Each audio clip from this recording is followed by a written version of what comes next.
G'day. Hi, Buenos Dias. What's up? Multilingual. My name is Paul Hogan. I feel it necessary to tell you that because I'm usually pointed out as, hey, that's Crocodile Dundee. Which, you know, I guess is a step up from, hey, that's the shrimp on the Barbie guy. But, you know, I don't care what you call me, I'm a very easygoing fella. However, the last man that came up to my table at a restaurant picked up my butter knife and said, hey, that's not a knife, this is a knife. Is in the Cedars of Sinai, with multiple stab wounds. That act aside, I am the goodwill ambassador from Australia to the US. See, I've got a responsibility here. I'm speaking to, on the campus at UCLA. So,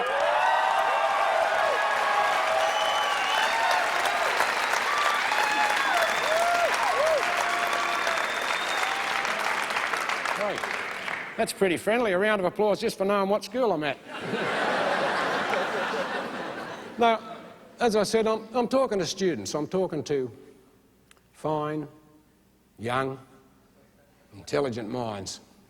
In fact, I can almost sense that raw, youthful intelligence, you know, emanating from yous and sort of wafting over me, you know, like a cheap deodorant. And it's because of that youthful...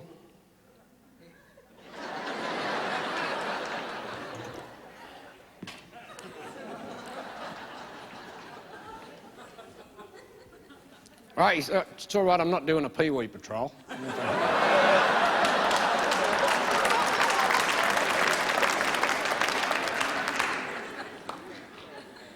I just wanted to have a look at the cream of America's youth.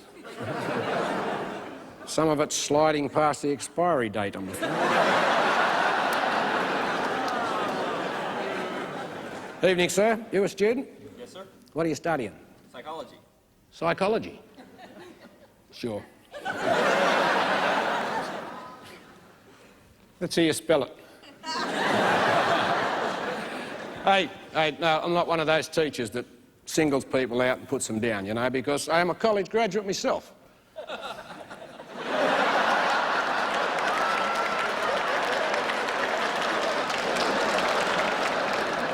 got too much dignity to acknowledge that nonsense. Well, this is a good idea. Put all the slow learners together.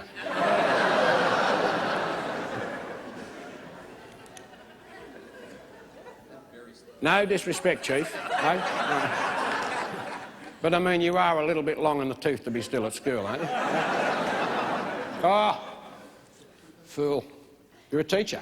Thank you. Yeah. Oh, I'm sorry, I looked at you and I thought just some creepy middle-aged guy that hangs around young co-eds, you know?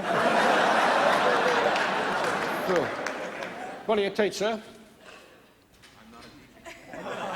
Oh, so I was right the first time.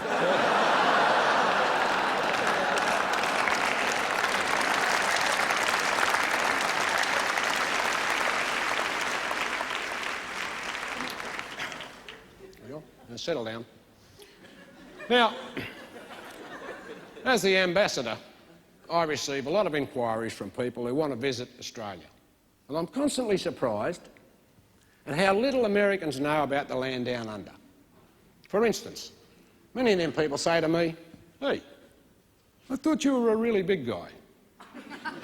Well, of course I was. No, are there many members of the faculty present this evening? Any teachers? No, don't give me this and shout. Keep your dignity. If you're a professor, just nod your head. I can see well in the dark. Oh, quite a few. I always attract the eggheads, you know. Any professors here of advanced physics? Thank you. Specialists in the field of atmospheric variables? Oh, here's one, thank you. Two. I have two, that's enough. Thanks for all the same. Now you see, up here in America, as any school kid knows, the atmosphere sits on top of you. Atmospheric pressure, 14.72 pounds per square inch, right? Keeps you in place. But of course, down under,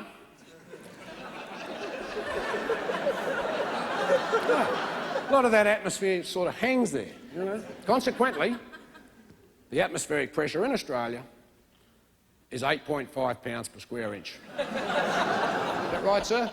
Thank you. Sorry? Oh, 8.51 to be exact. Not here to argue. So, you see, when I'm down in Australia, I am 6'3". And I weigh about 190 pounds. But of course, I've been up here now for the best part of a year. And gosh, I'm pretty much down to about 5'9". That's that, that 14.72 right on top of the skull. It's sort of... But of course, now I weigh 220 pounds. Do I detect a note of cynicism? I mean, we're talking scientific facts here, verified by your own faculty. See? If you've got no respect for your own professors, put your hand up here on the stage, I'll show you 220 pounds. And in fact, it is this variance in atmospheric pressure that deters many Americans from visiting down under. Because they think if you're down there and you jump too high or something, you'll go hurtling off into outer space. Yeah. Let me assure you, that just doesn't happen. Very often. Yeah, look, come on down, pay us a visit. You know, you'll lose weight, you'll grow taller, and you'll have a good time. Because we really do like Americans. No, we like Yanks. And that's as far as I'll go in sucking up to the American public. Because that's not my job, that's Arnold Schwarzenegger's job. And he's good at it, eh? Have you seen Arnold on the TV when he's got something to promote? Oh, he could suck the camouflage paint off a tank. What a crawler. Well, I better not start dumping on Arnold, because the way he's operating in this country, he could be your next president. Personally, I can't wait to see him on the victory dais, President Arnold.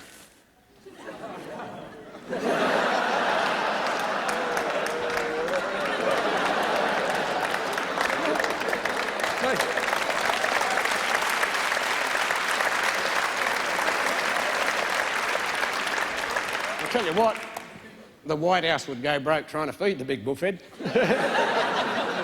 Have you noticed he's even got half a dozen more teeth than anyone else? Anyway, here's a safe. I don't get to vote. I'm an Australian.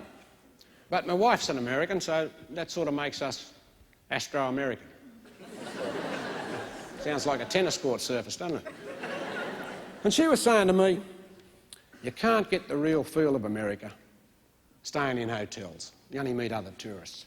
She said, we've got to get out where the real people live, out in the suburbs where the regular Americans live. Meet them. I thought, good idea. So we've rented a house out in the suburbs, Beverly Hills, actually.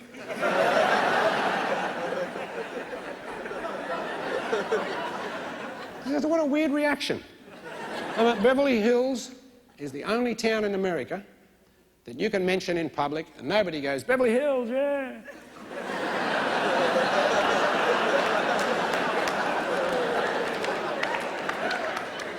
And that's weird because, I've seen the talk shows. You can go on there and say, yes, I come from Death Row, San Quentin. Someone will go, yeah, Death Row. Yeah.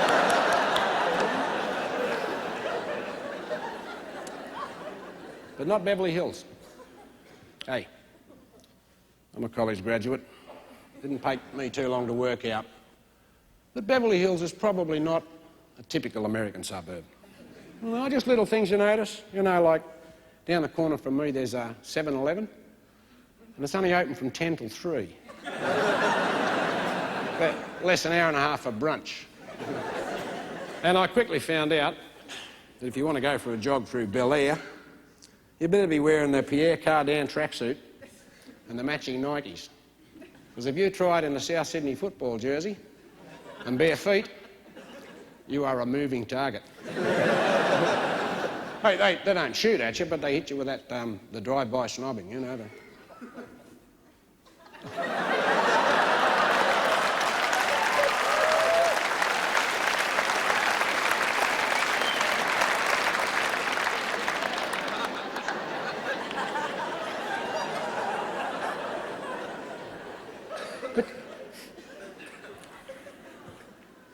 But you know, I mean, in Beverly Hills, we're like any other suburb. We have our problems. We have the cockroaches and mice and rats. Got big rats over there. But I found out, though, it's a waste of time to bait your rat trap in Beverly Hills with cheese. Won't look at it. But a nice little slice of vegetarian quiche. Maybe a dab of salmon mousse on top of that. Works like a charm. See, it's not the people of Beverly Hills who are the snobs. It's the rats. You know, I walked out my back door this morning, there was this dirty big rat sitting on the trash can, you know, and it looked at me.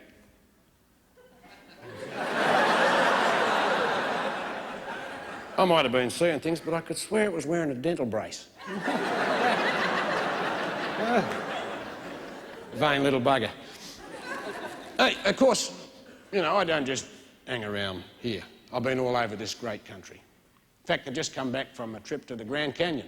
Oh, magnificent. And educational. Like, here for the English majors present, I learned a brand new oxymoron. You'll like this, write this down. Oxymoron, a busload of handsome tourists. Oh, hey, for the benefit of the like English minders at home, the kids and some of the slow learners, I should explain that an oxymoron is a contradiction in terms. I'm not being smug or anything. I always thought an oxymoron was an idiot that loved scuba diving. Something I learned driving back from the Grand Canyon, that the ugly American tourist is not extinct. You remember those guys with the Hawaiian shirt, the big cigar and them checkered pants that no one else in the world would wear, even on a golf course? And always bragging about how everything where I come from is better. Well, you see, you don't run into them around the world anymore. I thought they'd all disappeared. The reason you don't run into them is because nowadays they all go to Las Vegas. Spend their vacation with Telly Savalas.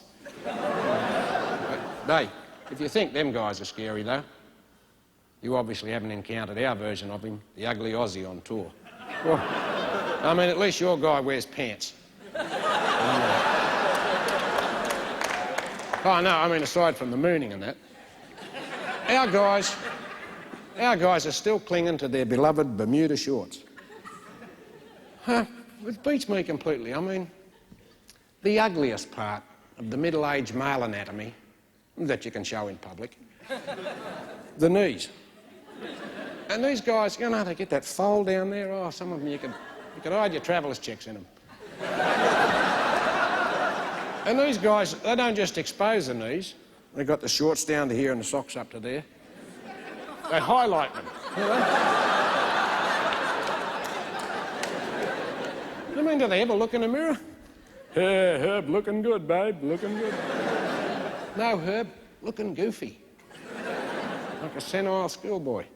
At least, your guy brags about how everything back home is better. Now, ours brag about how everything back home is worse. They do. If you run into them, you'll hear stuff like, what do you call this? Death Valley. Hey, compared to the Gibson Desert, this is a rainforest. More people die of thirst in our desert than any other desert on the face of the earth. On a per capita basis. What's this? A rattlesnake. Ha! Do you know what the Queensland taipan eats for breakfast? Rattlesnakes. And sharks, our sharks eat more people on a per capita basis than anyone else's sharks. See, I wanted to change this negative image down there, so real clever. I made a movie where every creek is swarming with crocodiles. I don't know why we do this. We make the place out to be bad, but I think it's because, see, Australia started out as a prison colony. So all our ancestors were sent down there in chains by the British. Well,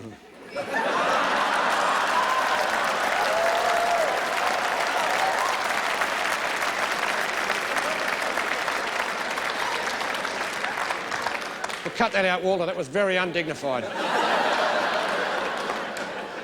Slip. I don't usually do that. I usually come out with a really clever put-down. You know, like, shut your face or I'll punch holes in it. And sometimes even cleverer ones than that. But he just caught me the wrong way. No, we're a prison colony. The English sent us down there as punishment. And you see, deep down, we never want them to find out how dumb that was. Because it's a terrific place. You know, so we lie about it, especially when we're in England. We get over there and say, oh, no, don't go down to Australia. Oh, something nasty will bite you. You are much better off here in beautiful Liverpool.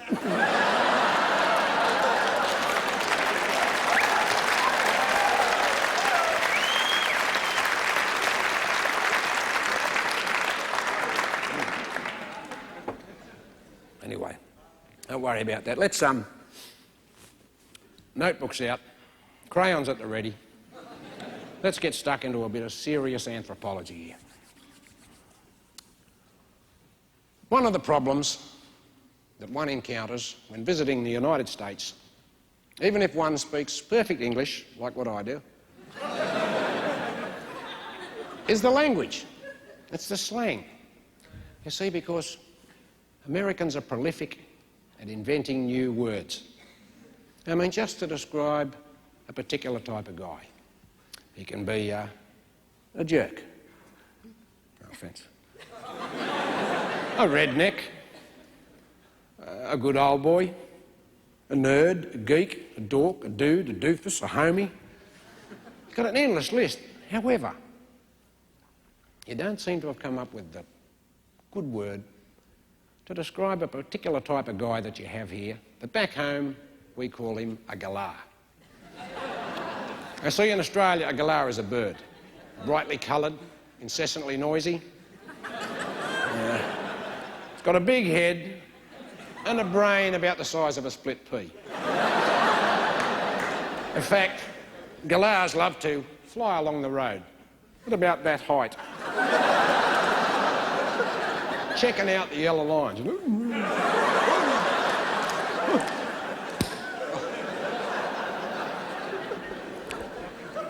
Nasty. They just can't work it out. Consequently, guys that are colourful, incessantly noisy, and with a brain the size of a split pea, we call galahs.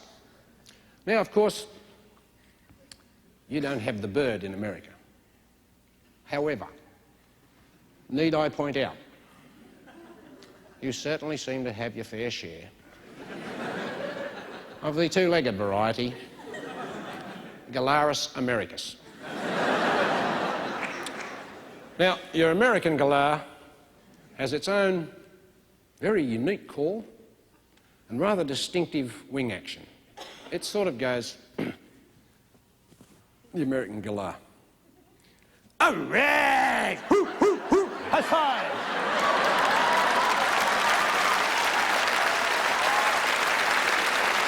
All right! Hoo, hoo, hoo! High five!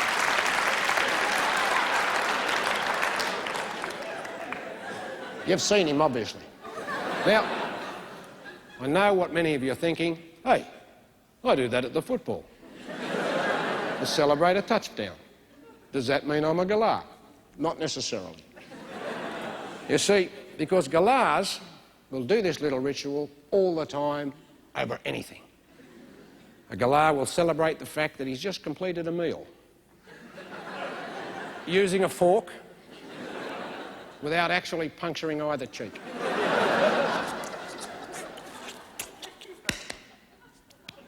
All right!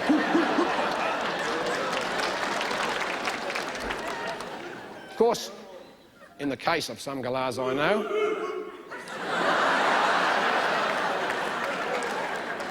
in his case, that probably is an accomplishment worth celebrating. Now, spotting the galah.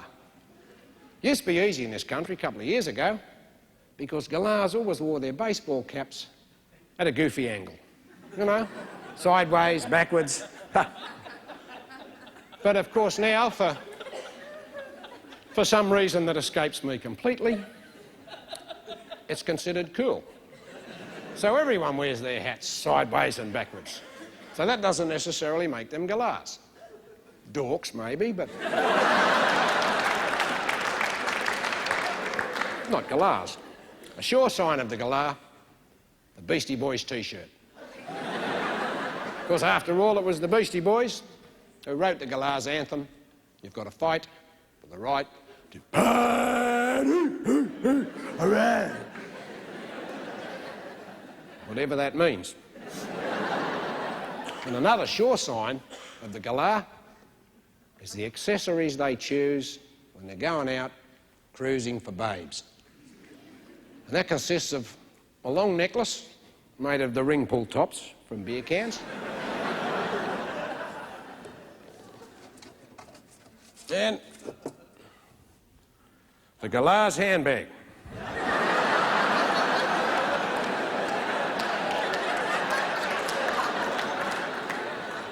Now you'll notice that the galah always carries the brewski in the plastic rings, and he'll also keep all the empty rings in the same hand. There's a very good reason for this, so that everyone will know at a glance that this guy has really got a skinful. You see, because according to galah logic, hey, babes really go for that. Hey, him I gotta meet. This probably explains why the galah is a dying breed. Because obviously with the brewski technique, galahs rarely get the chance to mate. Of course, that doesn't stop them from talking about romance. Did I nail that chick? Hey, there's a bear dump in the woods. Now, while the galah can be amusing, hours of family fun from a safe distance, it can be a real drag up close because of his logic.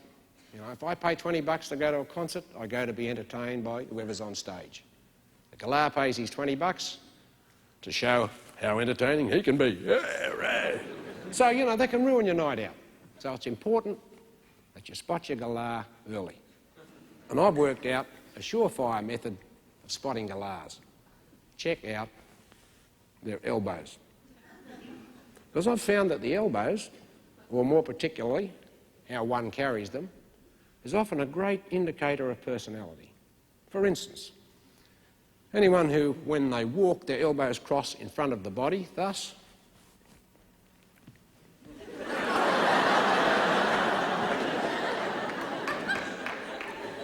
a dork. If those elbows get a real swing up with that walk, a doofus. Possibly even a geek. On the other hand, anyone who walks and their elbows cross behind the body,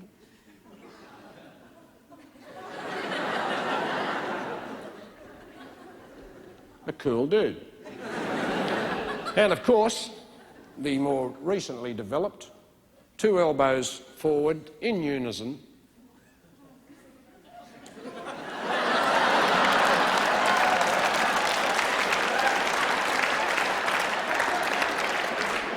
I think that this step probably best reaches the pinnacle of absurdity when executed by a short, fat white boy.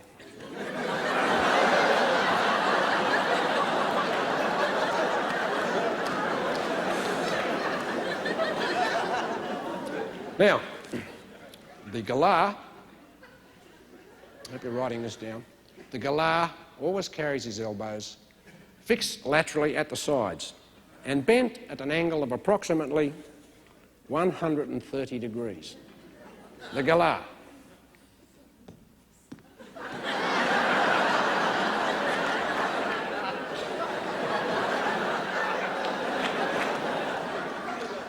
You'll no doubt notice that the elbow position is usually accompanied with a slight waggling of the head.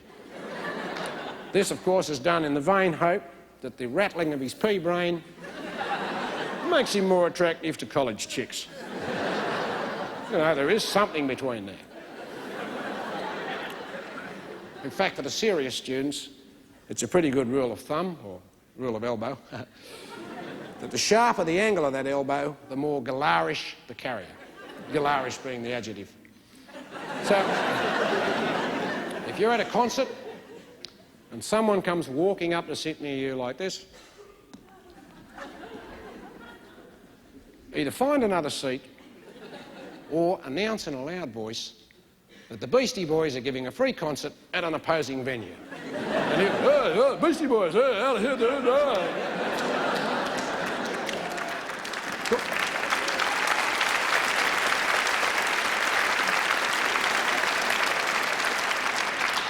Now, of course, that little trick won't work if you are actually at a Beastie Boys concert.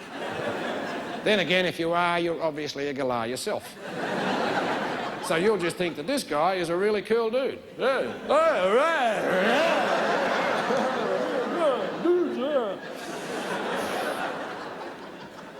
So what's those elbows? In fact, anyone who has the elbow position the exact reverse of the galah, that is, elbows tucked into the body instead of out, you can usually work out where they're coming from too. It's sort of...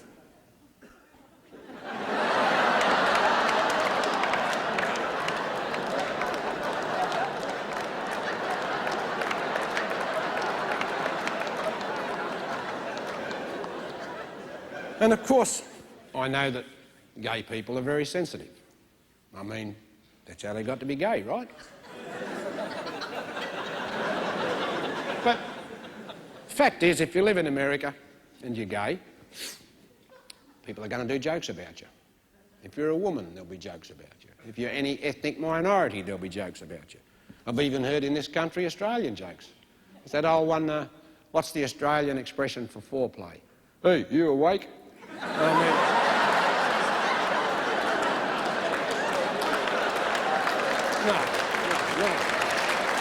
No, come on. No. Now, that is not nice. Oh, it's fairly accurate, but not nice. But see, it's very hard in this world to not get jokes about you or to get dumped on, as long as you can fit into any group, you see, because you've got so many isms. You know, you've got your homophobism, sexism, racism, you've got ageism, heightism, fatism, you know, baldism, big noseism. You've got... If you can be put into any group at all, there'll be jokes about you. Except for one very small group of people who are so perfectly A1 regular that there's no isms that gets them. So there are never any jokes about them. People that are virtually joke-proof. Very, very small group of people. Actually, to fit in, you need to be male Caucasian with an Anglo-Saxon name, from 35 to 45, 5'10" to 6 foot, 150 to 175 pounds. No irregular features whatsoever. Nice full head of hair. You need to be straight, college educated, married with kids, and hold down a well-paid, responsible job. Now, you see, if that's a description of you, there's sort of no isms to get you. You should be just about joke-proof. But of course, that is also a detailed description of the Vice President of the United States.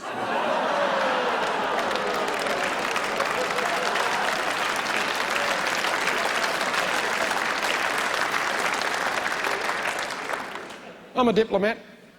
I'm not going to do any jokes about Mr. Quayle. Besides, I think he's a living symbol of this country in a way. No, come on, it's right there in your national anthem. Home of the brave. I mean, you made Dan a heartbeat away from president. Brave? That's bloody fearless. Yeah. Now, speaking of bravery and national anthems and things like that, nothing brings all that out more than a war. The war with Iraq. We were in it. As soon as the US said, let's kick some butt, we said, yeah, count us in. And again, you know, we always do. You and us, we fought side by side in the Gulf, Vietnam, Korea, World War I, World War II. In fact, we're the only two countries that were in all 5 of those wars. I mean, you're bigger than us, but, you know, we're fierce little buggers. We hold our end up.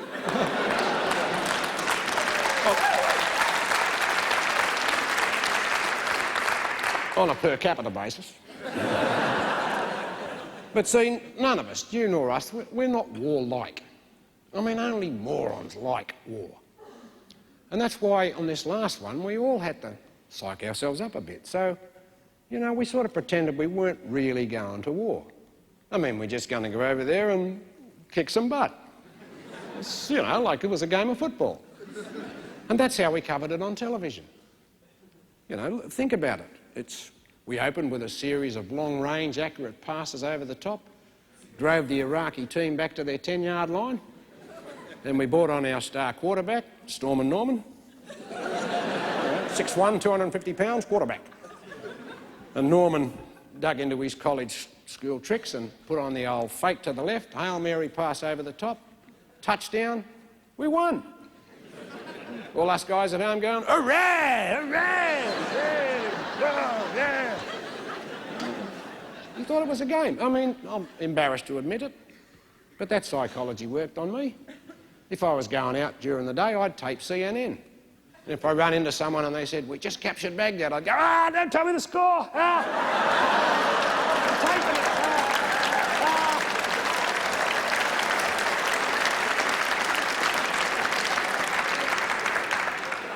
Dear. A war has to be the stupidest thing that mankind ever invented. Oh, flared pants. No, war. So, you see, the lesson that we in the Western world have to learn to avoid war in the future is how to bluff. See, we're no good at it, never have been. You know why? It's the names of our wartime leaders. They're not good names for bluffing. Look in the history books. And the sad fact is, the villains always have the coolest names. Yeah, right back to Genghis Khan, Attila the Hun, Hitler, Colonel Gaddafi, Saddam Hussein. I mean, they sound like a bunch of cutthroats, right? It's scary. What names throughout history have we come up with to scare the pants off these villains? Theodore Roosevelt. Winston Churchill. I mean, you're going to think twice about stepping into the back alley with someone named Attila the Hun. But Theo and Winnie, bring them both out. Nancy boys. And Dwight D. Eisenhower. I mean, that sounds like the New York Times book critic. Whereas Gaddafi, I mean, that sounds like cutting your fingers off, doesn't it? Gaddafi. What name did we come up with to bluff Gaddafi? Ronnie Reagan. You know what I mean? Sounds like a vaudeville tap dancing act. Well, you're welcome on stage, Tommy Toon and Ronnie Reagan. Yeah, look, if you want to see walking proof of how you can't bluff with a loser name, Yasser Arafat. It's just not scary, Yasser. On top of that, have you seen him? Hey? Looks exactly like Ringo Starr with a towel on his head.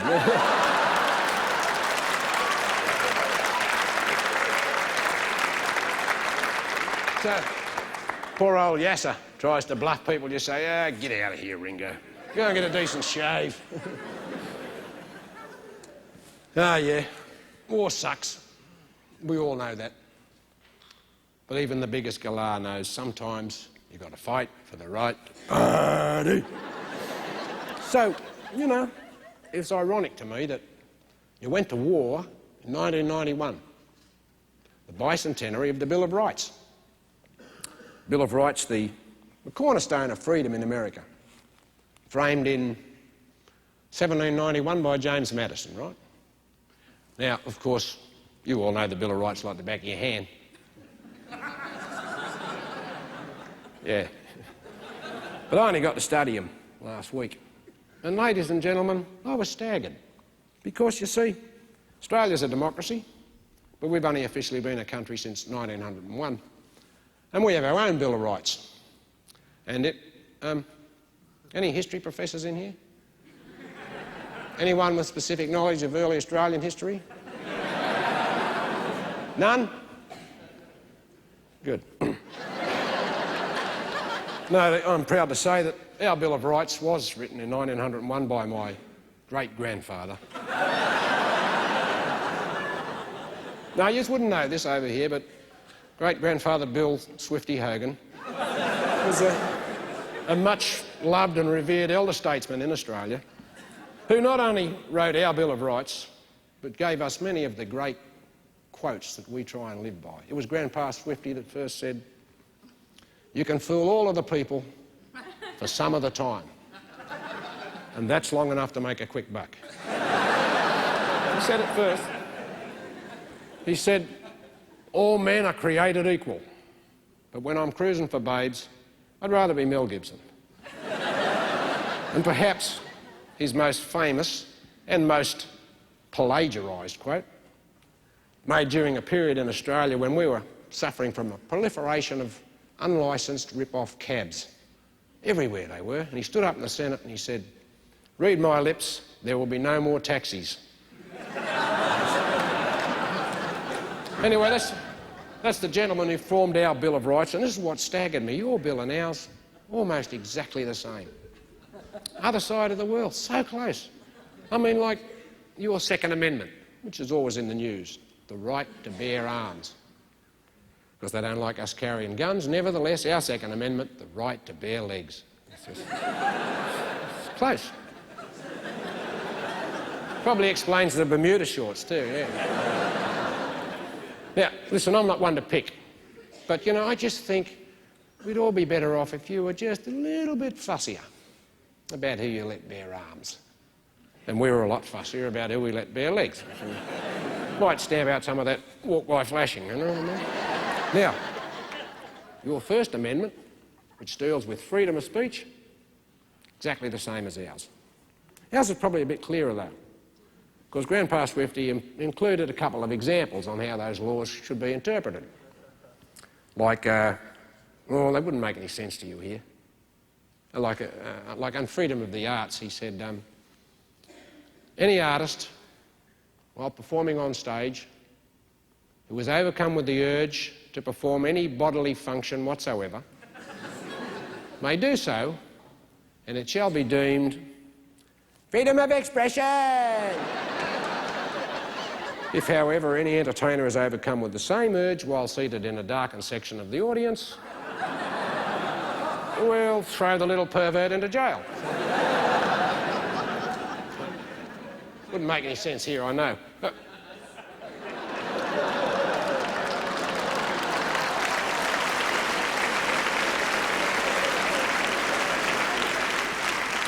Who was the melonhead that first come out with that? She was wearing a short skirt, therefore she was asking to be sexually harassed. Yeah, like he was wearing tight jeans, therefore he was asking to be kneed in the nuts.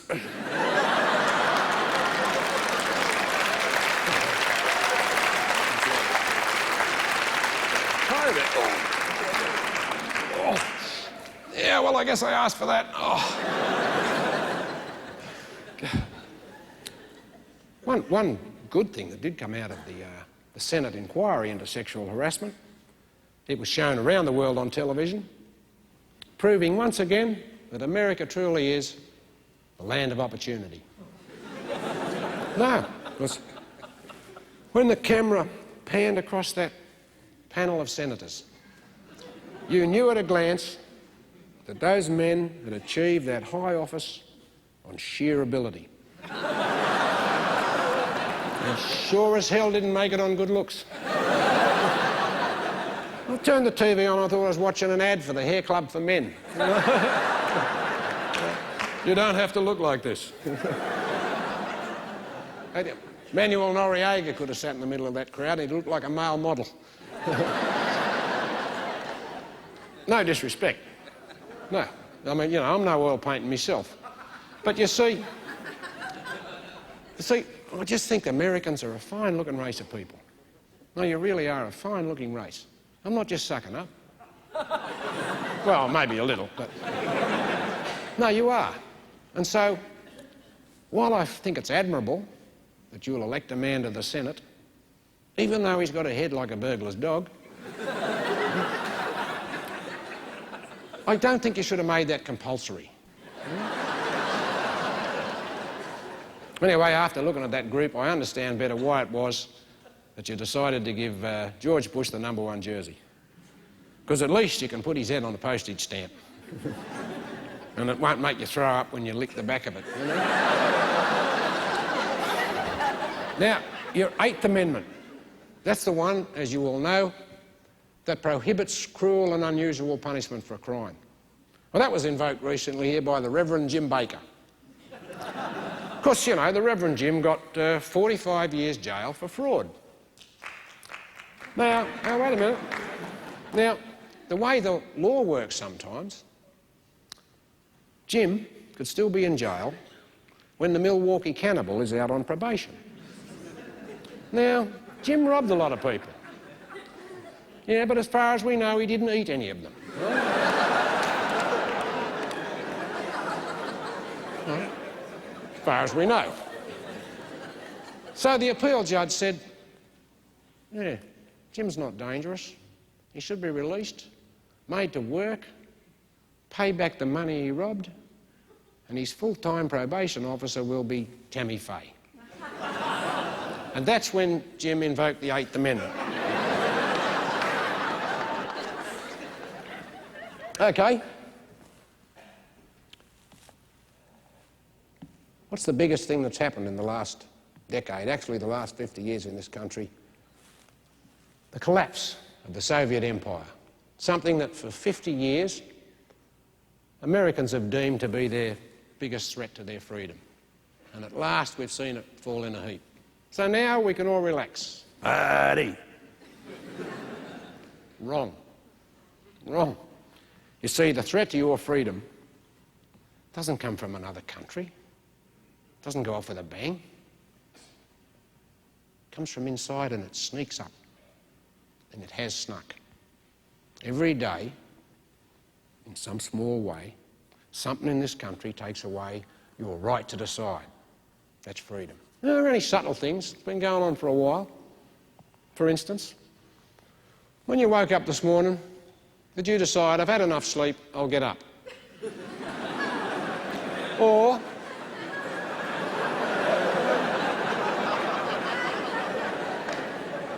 No? Or did your alarm clock decide for you? No? Did you decide time to make the coffee? Or did the whistling kettle decide? Did the pop-up toaster decide the toast ready? During the night, while you slept, did your automatic refrigerator decide time to defrost? I think I'll turn myself off. Only little things, but hey, I'm a rebel. I fight back. Sometimes I just jam that toast back down. Burn the hell out of it. Show it who's the boss. I'll leave that fridge door open, prop it open with a chair, leave it open all night. Confuse it. I've got a car, and when you shut the door, these lights come on. Fasten seatbelts, fasten seatbelts. I give it one of these. And you see, you've got to be on your toes in America, because there's always some sort of a plot going on here. Antiperspirant. Antiperspirant takes away your right to sweat. And that's unnatural and can change your personality. Because you're supposed to sweat under the arms. It's nature's lubricant. Enables you to swing your arms properly. If you've got a dry armpit, you've got to walk like this. What do you become? Exactly. Here's one you'll know about. Odour eaters. Says on the packet, they're chemically activated. In other words, they decide when your feet stink. Hey, what a gross job that is. Odour eater. Apparently they sit in your shoe asleep, you know. Oh, oh.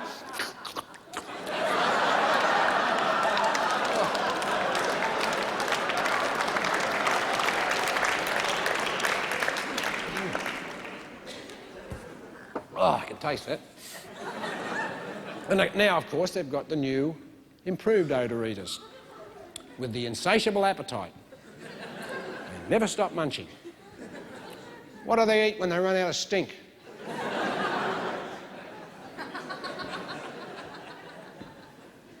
I'm a rebel.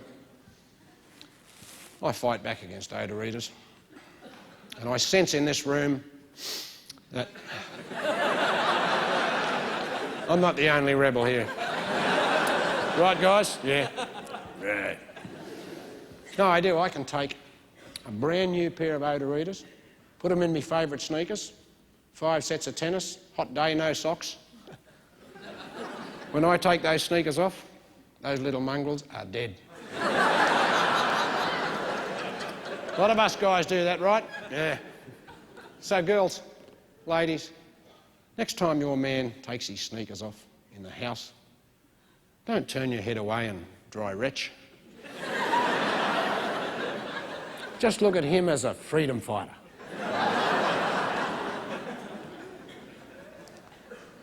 Of course, all that stuff's just the tip of the iceberg. I can't stall anymore. I'm running out of time here. In fact, we're all running out of time. I need to warn you, people.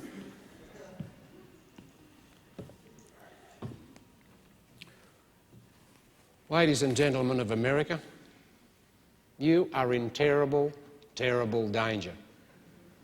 I'm talking a nightmare that literally hangs over the head of every man, woman and child in America. And that nightmare is called television. You see, the problem is it's the sheer amount of television in this country that's pumped out into the airwaves, plucked from the air by your aerial. I mean, this program's on cable. It goes through a cable, no loose ends. Oh, neat. But it's your regular television that they pump out into the airwaves that's causing the problem. You see, there are 90 million homes in America with television. So when the networks pump out a popular program like 60 Minutes, they have to pump out enough power for everybody, so they pump out 90 million copies of 60 Minutes. Well, if they didn't do that, think about it. If they only pumped out 50 million and everyone decided to watch it and you turned on 5 minutes late, you'd miss out. You'd just get a blank screen. Oh. So, you know, none of us want that. So they pump out enough power and volume. Literally, they pump out 90 million copies of every program they make. Doesn't matter if it's the coloured-in version of the early Gilligan's Island. They pump out 90 million copies. Now, 1 million people, for reasons best known to themselves, will tune into Gilligan. And their antenna will pluck one of those copies out of the air, put it on the screen, and they'll sit there happy, perhaps wondering why it is that Gilligan has never really tried to nail Ginger. So, see, that's 1 million copies used up. No problem. What do you think happens to the other 89 million episodes that nobody wants to watch? What, in fact, happens to the other countless thousands of hours, millions of episodes of all those terrible TV turkeys that no one wants to watch? Nobody plucks them out of the air with their antenna. What happens to them? Oh, they just fade away. We're educated people. We know that television signals, sound and picture, are in fact molecular matter. And molecular matter can't fade away, it can't cease to exist. Those programs still exist. They're still here. So I'm going to tell you where they're hiding. Just think for a minute. Anyone who's ever had antenna trouble or a portable TV, what's the best commonly found household device you can use as a substitute antenna? Best thing laying around the house for picking up a picture if your aerial doesn't work. I'm sure you've all tried it. Yeah? A simple wire coat hanger. Hook it up to the TV, works better than rabbit ears, right? Looks harmless enough, doesn't it? Ladies and gentlemen, in almost every closet, in every home in America, there is at least one of these diabolical devices just hanging there in the dark, trying to look innocent, while efficiently and relentlessly sucking from the airwaves countless thousands of hours of unwanted, unwatched TV garbage. If you're watching this program tonight, you're obviously not watching the World Wrestling Federation talk show. Your coat hangers are. You went to work or to school today, you didn't see children of short-sighted pole vaulters on Geraldo.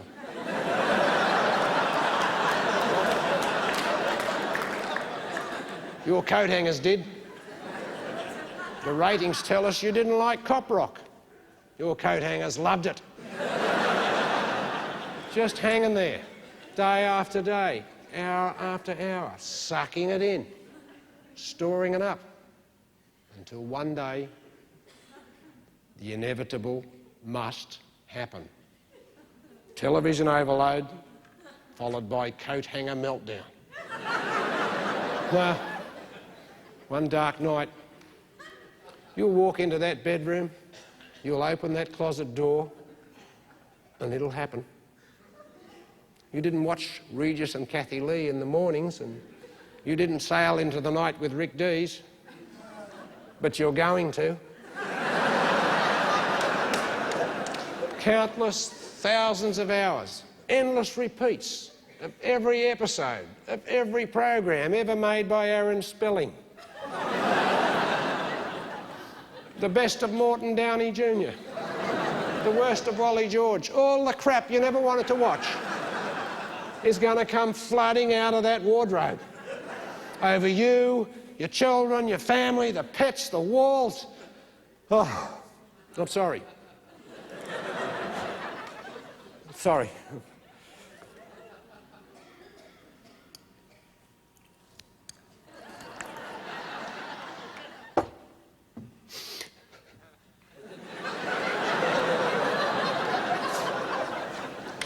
Yes, I'm not ashamed to admit it, I'm crying.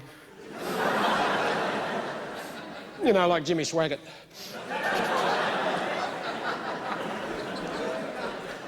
But America, I'm crying for you.